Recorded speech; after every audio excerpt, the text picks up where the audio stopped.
Hi, I'm Mike Dilke and you're listening to the Relaxback UK show, the show that explores all kinds of health topics relevant to you, your family and your friends. Each week I talk to expert guests from a range of backgrounds to inform and entertain you. So please do join the Relaxback UK family and stay tuned. Hi, and thank you for joining me on the Relaxback UK show. You're part of the 1.3 million monthly listening family to UK health radio, so a big welcome to you. Now this week the topic is pain. Millions of people suffer from chronic pain that just doesn't seem to go away. We show them that the pain that they have is real, but the body is not broken. They don't need to fear the pain. They can do things with that pain. And the more they start doing activities, exercise, moving, walking, they learn that they are not broken. They actually can do those things. My guest, Dr. Andrea Furlan, understands chronic pain, and almost more importantly, she understands people with chronic pain. She's been researching into the issue to help sufferers of chronic pain for 15 years. Please join me if you or a loved one needs help with pain for this week's Relaxback UK show.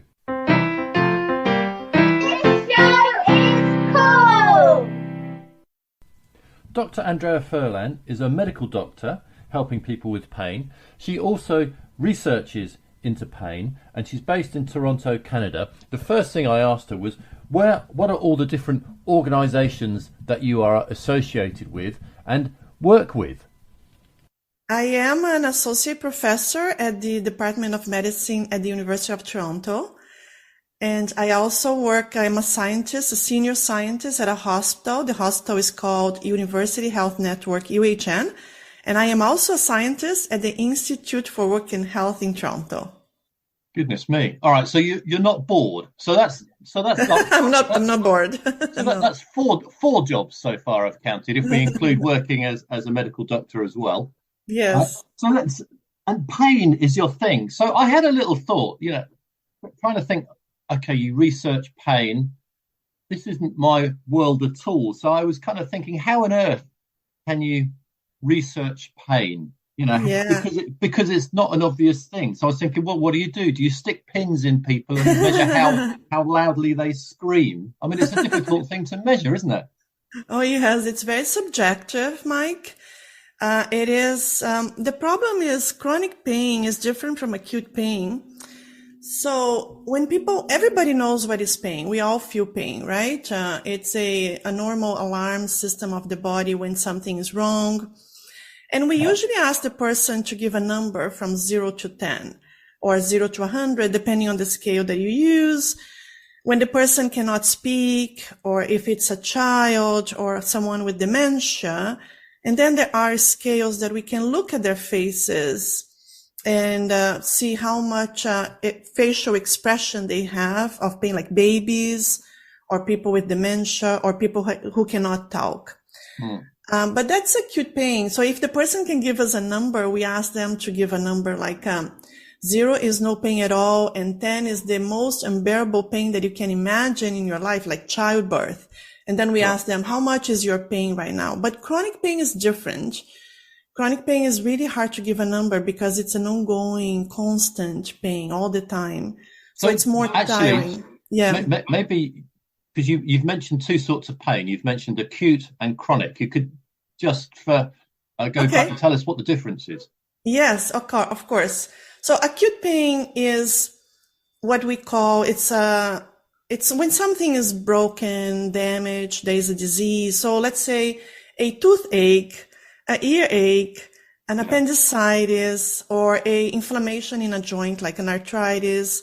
That's acute pain. So we can see the inflammation, and it means that the alarm system of the body is functioning normal, because the pain is the alarm system of our body, right? And this is a good thing, actually. It's a good, yeah. Actually, it's a good thing because it's alerting the person that they need to do something about it. Now, imagine that this alarm system of the body is malfunctioning.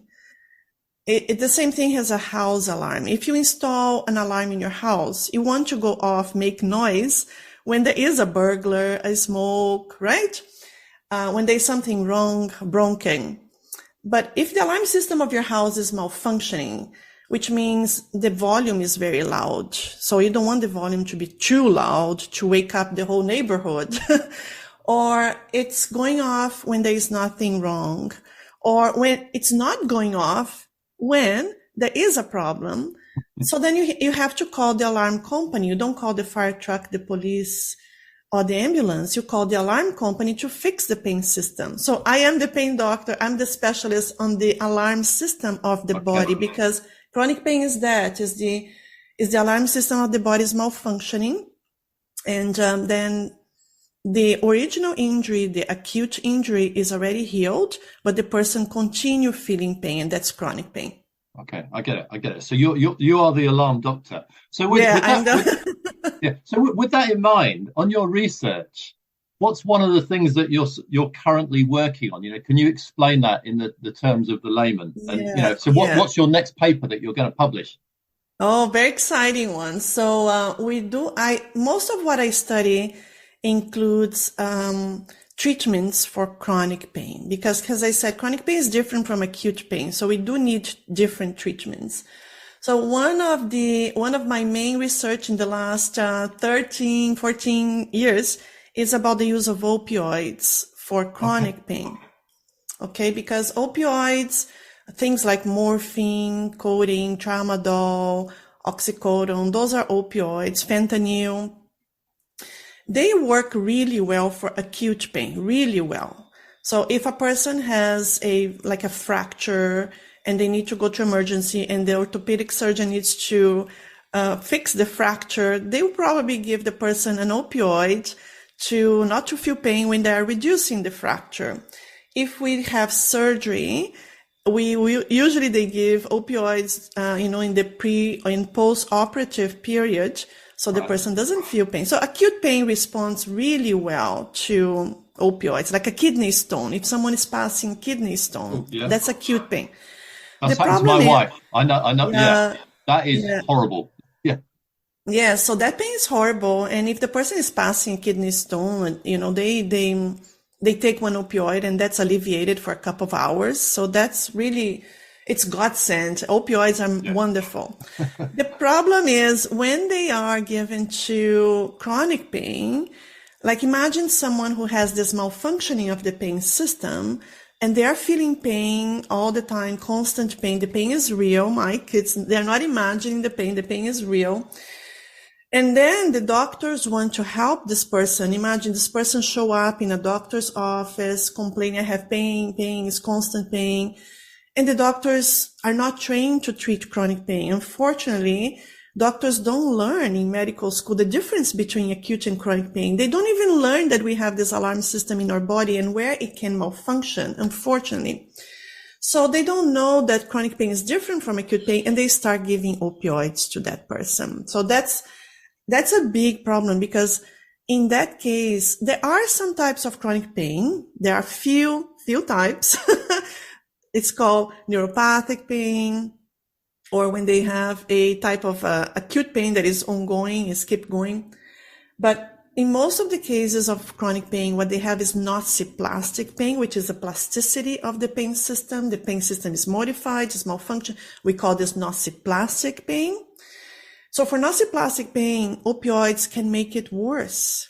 Okay. Opioids can make this pain worse. And then the person may develop dependence, may develop addiction, may develop constipation and somnolence and sleep apnea, even immune suppression. This is a major issue in North America right now, isn't it? Opioid addiction. And in the UK as well, yes. It's spreading to the UK. I've heard it in the UK now. So it's essentially people start off taking them for pain and then want more, maybe because the pain doesn't go away, so they think they need more, and then they become addicted to these things. Is that kind of how it works? So addiction is rare. I can tell you addiction is not so common. It is about between 5 and 10% of people who take ongoing opioids that will become addicted. So because addiction is a disease, they need a diagnosis. It's more complicated than just being dependent. So dependence happens in 100% of people. So physical dependence to opioids happens in 100% of people who take opioids every day. And physical dependence is not the same thing as addiction. I want to make it clear. Right. So physical what does it this is probably an impossible question, okay? So I'm going to apologize in advance. No problem. If you are dependent on this opioid, what actually does it feel like? You get up in the morning and how do you feel? What do you think? Why are you reaching for these pills? Yeah, so dependence means the body needs that medication to continue functioning normally. And we develop dependence to a lot of, like people develop dependence to steroids. People develop dependence to medications for the stomach. We call those PPIs, to medications for heart hormones, like thyroid hormones. A person develops dependence, which means dependence means that the body now is accustomed to receiving that drug. So when the person does not take the drug, that pill, they feel horrible withdrawal effects. That's what it means. Okay. So normally the person will keep taking the opioids because if they miss a dose, if they skip a dose, if they try to stop on their own and they stop abruptly, they feel horrible withdrawals and they think they're going to die. So that's why the people with chronic pain, if you put someone with chronic pain and they start taking every day, they develop dependence. Again, 100% develop because they cannot do anything about the dependence. It's a biological effect. Okay. Yeah. So it's a body effect. So when they don't take that dose, they feel horrible. They start having tremors, agitation, they can't sleep, they have an anxiety. And then if they take the pill, it calms down. So they think, okay, maybe I need this medication. Oh, and another symptom of withdrawals of opioid is pain all over the body. So it's very confusing because if they don't take the opioids, they feel pain all over the body, agitation, tremor. They may have a diarrhea, and then they take the pill and they feel better. So they tell me, Dr. Furlan, I need these pills because I feel horrible when I don't take them. Right. And then I tell them, you're just treating the withdrawals. Okay. So you have dependence, and then some people that are dependent may go on to become addicted. What's the difference there? Yeah. And why would that happen to some people? Excellent question, Mike. Excellent. I love you. I love this question because many people don't know this answer. So I'm really glad that you're asking this. So addiction, we now call substance use disorder, is a disease of the reward system, and the person simply lose control of how much they are taking. So they start, because of the dependence, they start craving for these medications, and then they start doing things that are very inappropriate. Like they stop working, they may start stealing, or they may start lying to the doctors to get more, and they want more and more and more to avoid those withdrawals. But that's a psychiatric disease that we need a psychiatrist to make the diagnosis. Yeah, because the treatment of addiction requires sometimes admission to a hospital, detoxification, a lot of psychological support, because these people really, they mess up with their lives. They stop working, they stop caring for their children, they stop doing things that give them pleasure, like eating. Sometimes they stop eating. So, of course, not every patient with chronic pain who is taking opioids get to that point. No. But and we need to avoid, because we never know who is going to develop addiction. There's absolutely no clues. I can take two people who are dependent on opioids. One will develop addiction, the other one will not, and I have no clue to know who is going to develop addiction, because addiction is so serious. It basically destroys their lives. Okay. All right. So we're winding back now to the dependence. And so you've been looking at this. Have you been looking at ways to stop people being dependent and find other ways to cure the pain? So what do you do? If so, what's the research?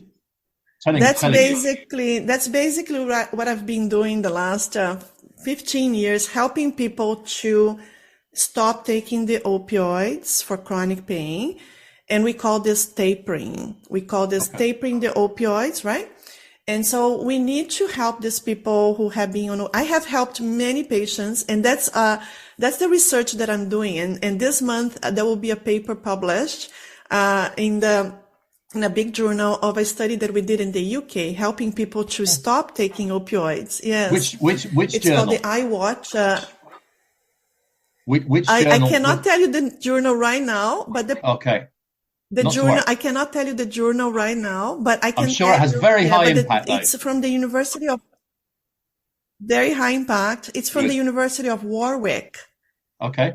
So people from the University of Warwick, and I helped them. I am a collaborator of this study. They did this big, large study helping people, randomizing people who had been on opioids for many years. And so they were randomized to a group that was going to taper slowly the opioids, and another group that only received some education. They were not tapered. So what we do is we help the person to stop taking these opioids very slowly. That's the first thing that we help them to do. So we don't tell them stop abruptly or cold turkey. We tell them, you have to stop taking some percentage, like 10% every week or every 2 weeks. We help them to calculate, and we give a lot of supports to them in the sense that if they're having withdrawals, we help them to manage the withdrawals. Like one bad withdrawal symptom is diarrhea. Mm-hmm. So we give them medications to control the diarrhea. Another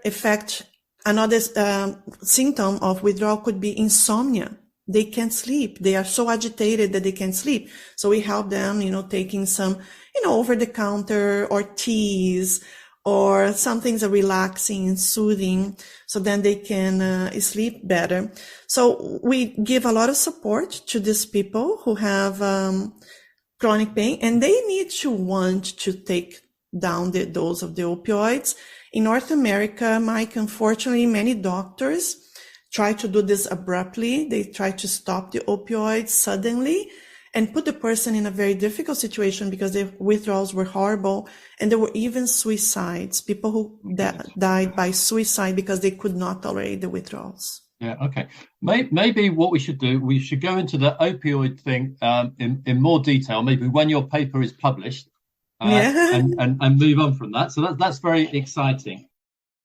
UK Health Radio, the station that makes you feel good.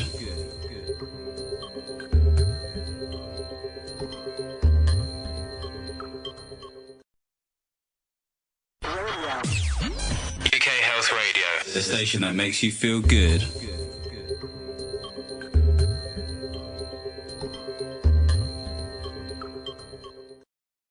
Perhaps for now, I could ask you what other treatments that there are for chronic pain, so that we can move away from potentially the opioids altogether as a treatment. Yeah, I'll be happy to come back here, talk about that study more.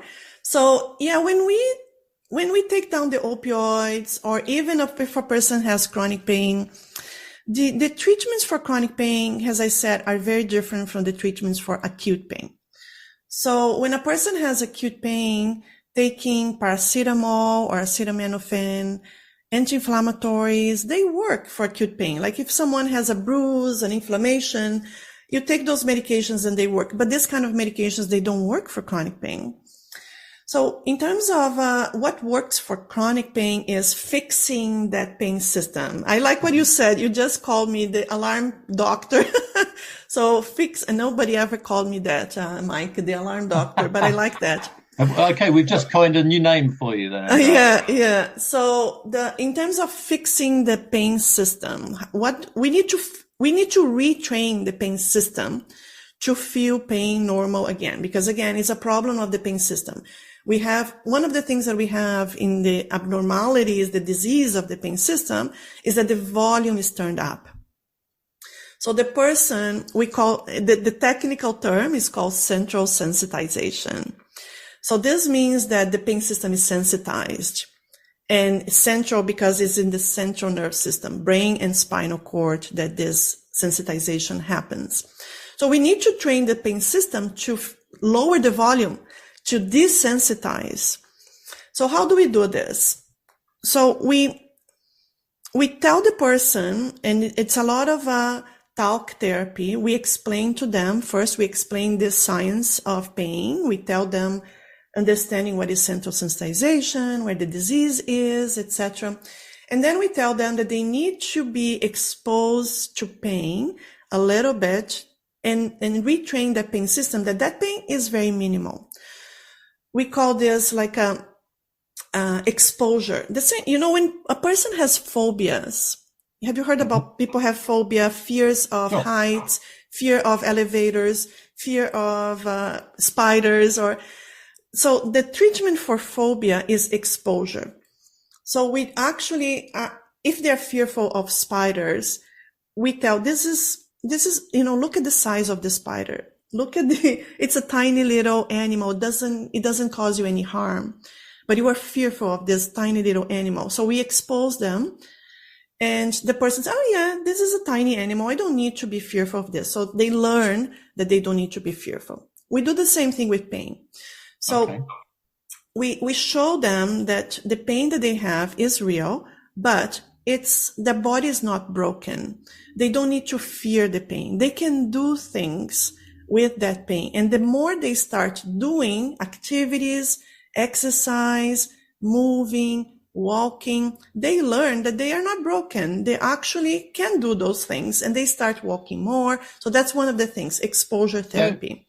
So is it a little more sophisticated than them just kind of ignoring the pain and doing it anyway? It's much more sophisticated than just that. I'm just simplifying this, but it requires, I tell my patients that at the same time that they're doing movement for their body, they need to be doing the exercise for their brain, because they need to be retraining their brain and giving them messages of safety. So they need to feel safe.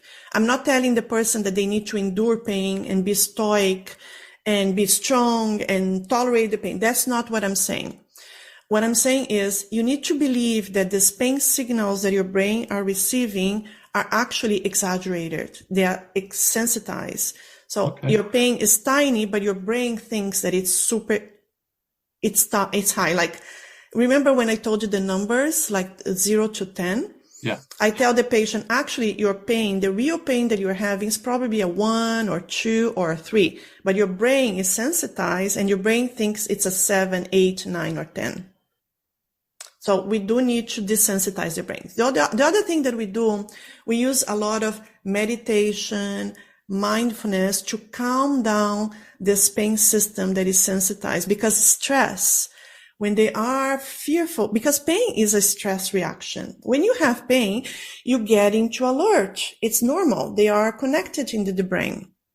But if the person, every time that they feel pain, they feel alert and there's a flush of adrenaline, cortisol, they wake up all of those stress centers in the brain, that will increase the pain sensation. That will make them more stressed. So meditation, mindfulness will activate the other system of the body, which is called parasympathetic system.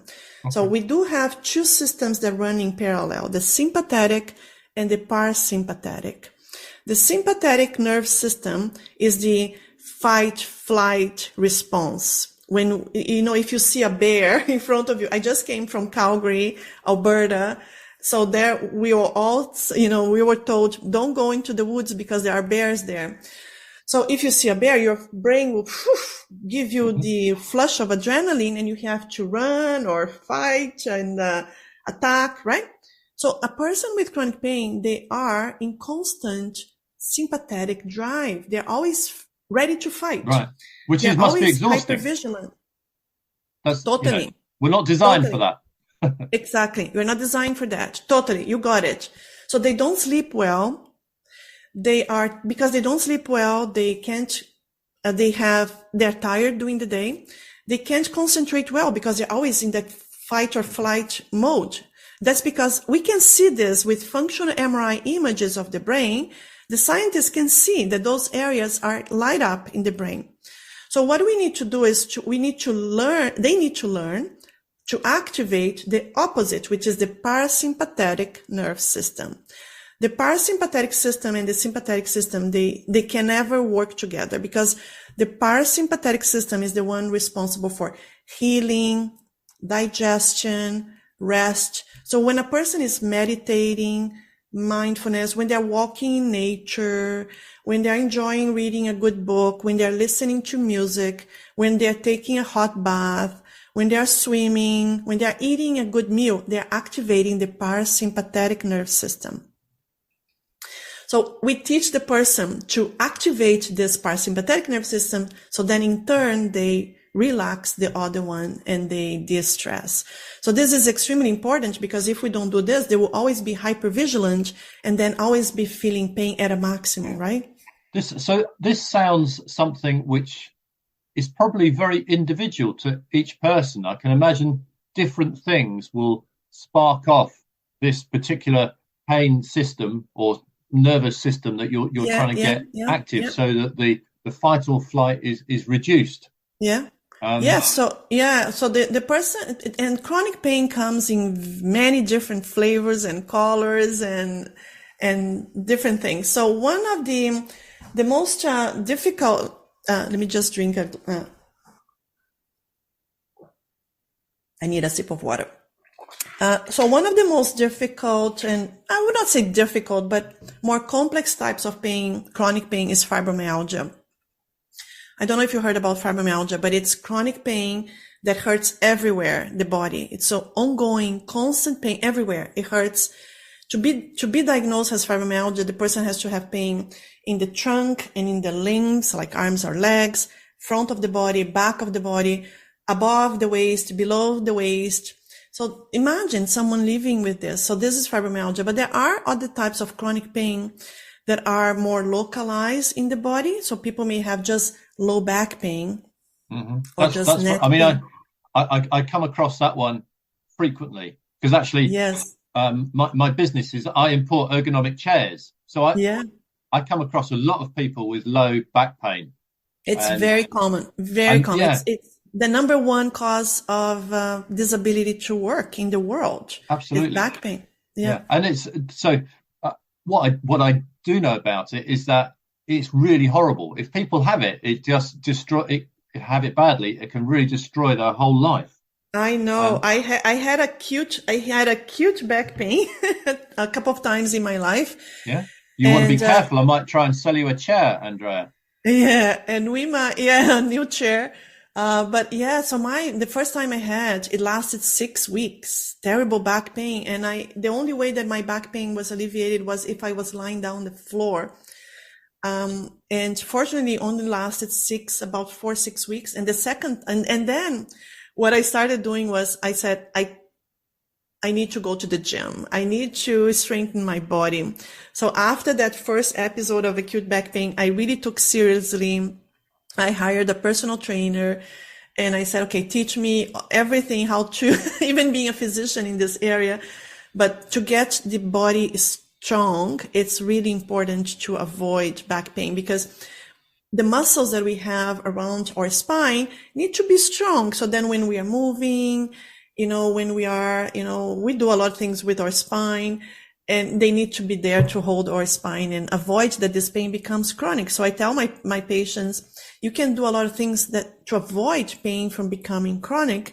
And one of them is keep your body in good shape, because if you are always exercising and strong and flexible, your body will be there when you need it. It's like your car, if you have a car, you need to take your car to the mechanic for prevention. You change the oil, you change the tires. You need your car to be ready when you need it. Now, if you don't take care of your car when you need it, your car will break. And then it's the same thing with our body. All right. Now, perhaps it might be useful to talk about some kind of minor interventions that might allow you. So, for instance, when you were lying flat on your back with backache, before you went to the gym, did you put on a cold pack or a hot pack or something to help you just feel like you could move a bit? Okay, so there are a number of things that people can do to alleviate that pain. And, people with chronic pain, they may also have an acute pain on the top of that chronic pain. So we call this flare-ups.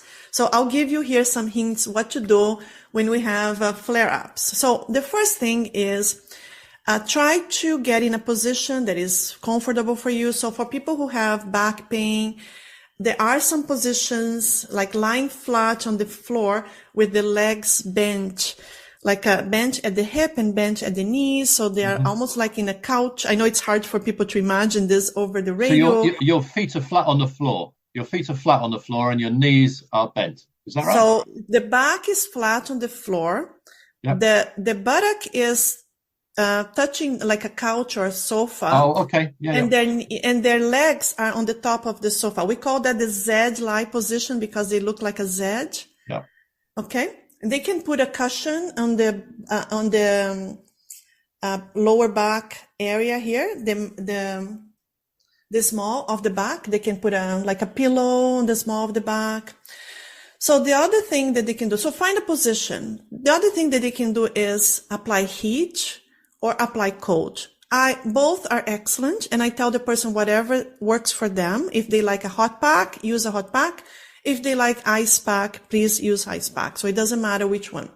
Okay. The other thing that they can that feels nice, but why? Why does a cold pack work? The hot pack will relax the muscles like heat. And sometimes the pain is coming from muscle spasms. The ice doesn't relax the muscles, but the ice is analgesic, almost anesthetic. If you leave an ice pack to your skin, never put an ice directly to the skin because you can burn the skin. Always put a fabric between the ice and the skin, okay? But the ice will be anesthetic, will block the pain sensations to the point that if you touch the skin, it will be anesthetized. They don't feel pain. So 2 different mechanisms, but they work really well. The other thing that the person can do is massage, and I teach a lot of self-massage. I do have a YouTube channel that I do a lot of demonstrations of exercises, self-massage. I even show these positions on my channel, and I recorded myself, and put myself on YouTube because people need those demonstrations. So self-massage. The other thing that really works is if they have a TENS machine at home, that's electricity. It's called TENS, TENS. They can apply the pads of the TENS machine over that area. That helps. They also can. What does that actually do? Because so when my wife was pregnant, we practiced with one of these things. In the event, we didn't use menstrual cramps. Yeah, menstrual cramps, muscle spasm.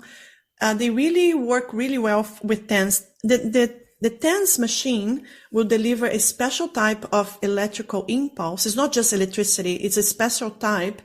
That this electricity will travel to the spinal cord and to the brain, and then the brain will respond by releasing endorphins. And endorphins are our endogenous opioids. So we do have our brain has this inner pharmacy that we have the ability to release this analgesics, these painkillers.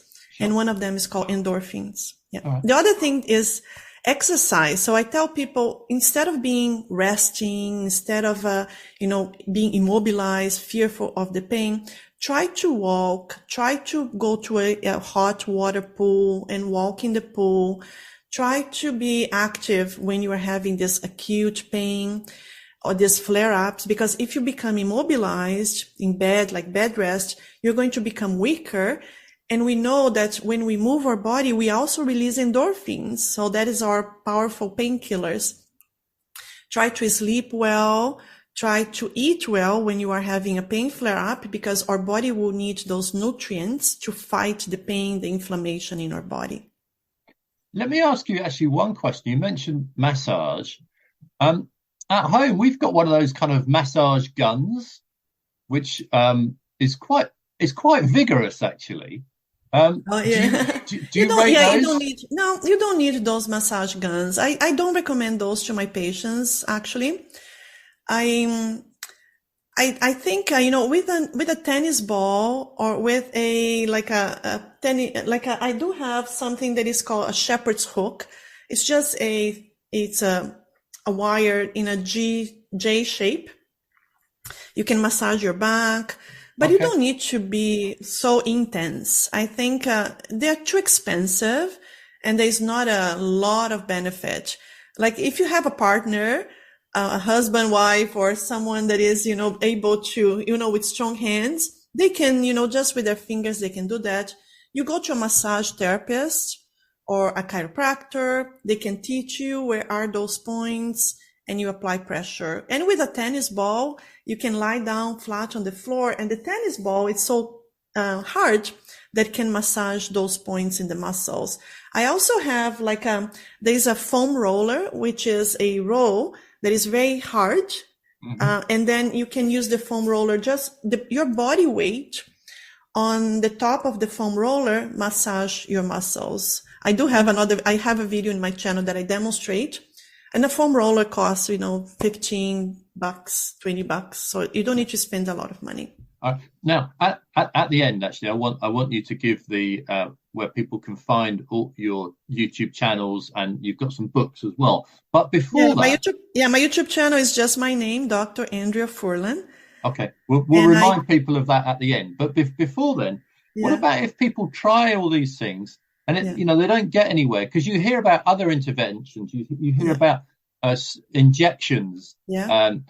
Which I guess are they steroid injections and also surgery. People have surgery to try and repair discs that have bulges and that sort of thing.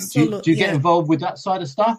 Yes, absolutely, Mike. So everything that we talked so far is what we call self-management, is what the person can do for themselves.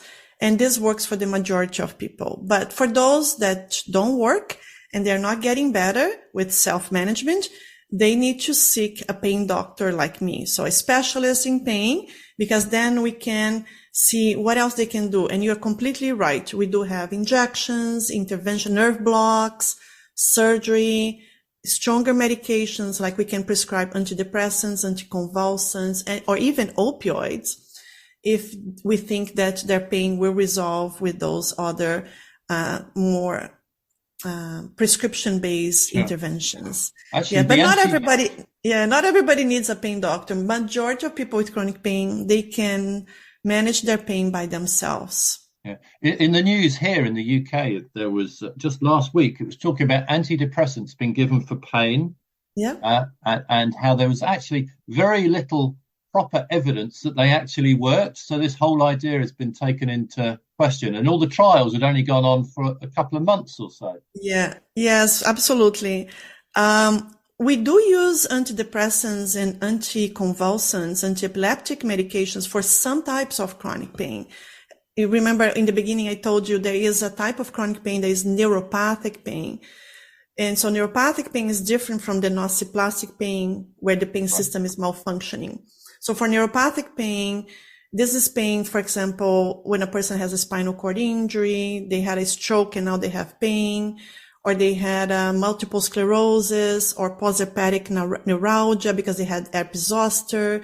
For those types of trigeminal neuralgia, for those types of pain, sometimes we do need to prescribe antidepressants and anticonvulsants to lower the activity of the nerves, because that neuropathic pain is being caused by nerves firing spontaneously. All right.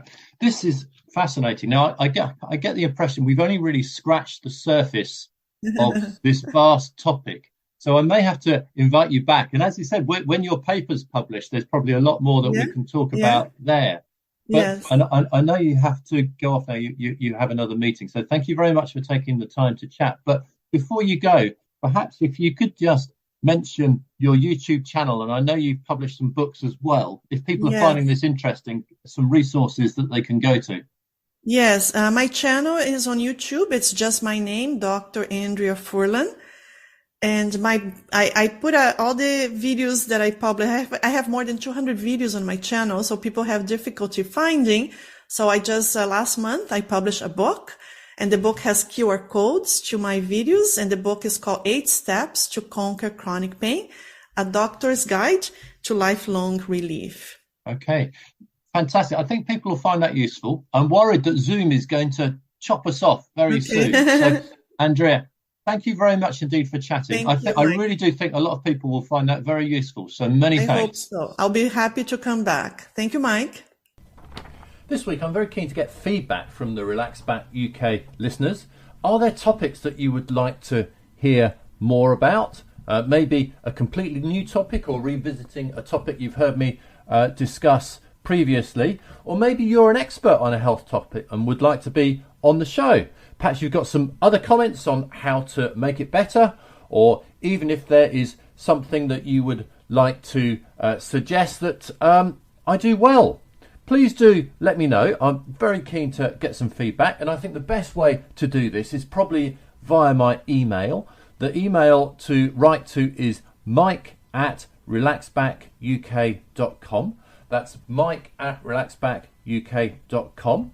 For this week, thank you very much to my guest, Dr. Andrea Fullan, pain doctor and expert in pain. And thank you to you for listening. And please have a healthy week. Until next week. UK Health Radio, the station that makes you feel good.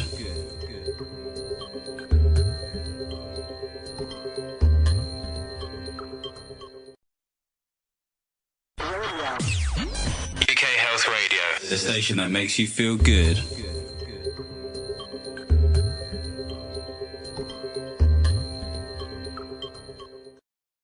Thanks for listening to the Relaxback UK show. Join me, Mike Dilke, again next week for more fascinating interviews and chat. If you're listening to the podcast version, please subscribe, like, and share it with your family and friends. And have a healthy week. Until next week.